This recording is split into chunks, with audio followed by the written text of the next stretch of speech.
મિત્રો, આ ઓફિશિયલ ઠરાવ છે જેણે લાખો સરકારી કર્મચારીઓની જિંદગી બદલી નાખી. હા મિત્રો, હું વાત કરી રહ્યો છું 1/4/2005 પહેલા નિમણૂક પામેલા તમામ સરકારી કર્મચારીઓને આપવામાં આવતી જૂની પેન્શન યોજના અને ત્યારબાદ નિમણૂક પામેલા કર્મચારીઓને હજી પણ નવી વર્ધિત પેન્શન યોજના જ લાગુ રાખવામાં આવશે. તારીખ 18 માર્ચ 2005 નો નાણાં વિભાગનો આ પરિપત્ર. શું તમે ક્યારે વિચાર્યું છે કે સરકારે આમાં 1 એપ્રિલ 2005 ની તારીખ કેમ લખી છે? શા માટે આ તારીખ પહેલા નિમણૂક પામેલા તમામ કર્મચારીઓ નસીબદાર અને તે પછી નિમણૂક પામેલા તમામ સરકારી કર્મચારીઓ સંઘર્ષમાં જીવી રહ્યા છે? તો વિડીયો પૂરો જોજો. આ પરિપત્રના પેજ નંબર 2 ઉપર સ્પષ્ટ લખ્યું છે કે જેઓ 1 એપ્રિલ 2005 કે ત્યારબાદ નિમણૂક પામ્યા છે તેમને જ નવી વર્ધિત પેન્શન યોજના લાગુ પડશે. પણ આમાં એક મોટો વળાંક ફિક્સ પગાર અને વિદ્યાસહાયકો માટે હતો. જો તમે 2005 પહેલા ફિક્સ પગારમાં લાગ્યા હોત પણ રેગ્યુલર 2005 પછી થયા હોત તો તમારા માટે પણ જૂની પેન્શન યોજનાના દરવાજા બંધ થઈ ગયા.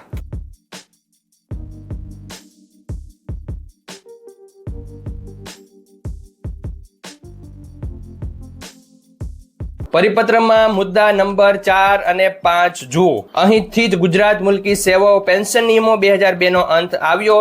સરકારે આવું કેમ કર્યું? જેમાં કેન્દ્રનું અનુકરણ. ભારત સરકારે 1/1/2004 થી આ યોજના અમલમાં મૂકી હતી. ગુજરાત સરકારે પણ એ જ રસ્તે ચાલવાનું નક્કી કર્યું. હવે ભંડોળની જવાબદારી કે મુદ્દા નંબર 6 મુજબ હવે સરકારી કર્મચારીએ પોતે ફાળો આપવો પડે છે. પહેલા સરકારની પૂરેપૂરી જવાબદારી હતી, હવે તે જોખમ કર્મચારી પર નાખવામાં આવ્યું છે. આ કાગળના ટુકડાએ હજારો કર્મચારીઓને 2 ભાગમાં વહેંચી દીધા છે.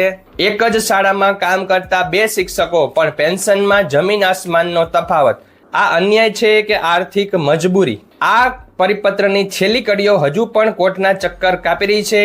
તમારા પ્રતિભાવો પણ કમેન્ટ બોક્સમાં જરૂર જણાવજો કે શું 2005 પછીના જે પણ સરકારી કર્મચારીઓ છે તેમને પણ પેન્શન એટલે કે જૂની પેન્શન યોજનામાં સમાવવા જોઈએ અને તારીખના નામે કોઈ પણ અન્યાય ન થવો જોઈએ.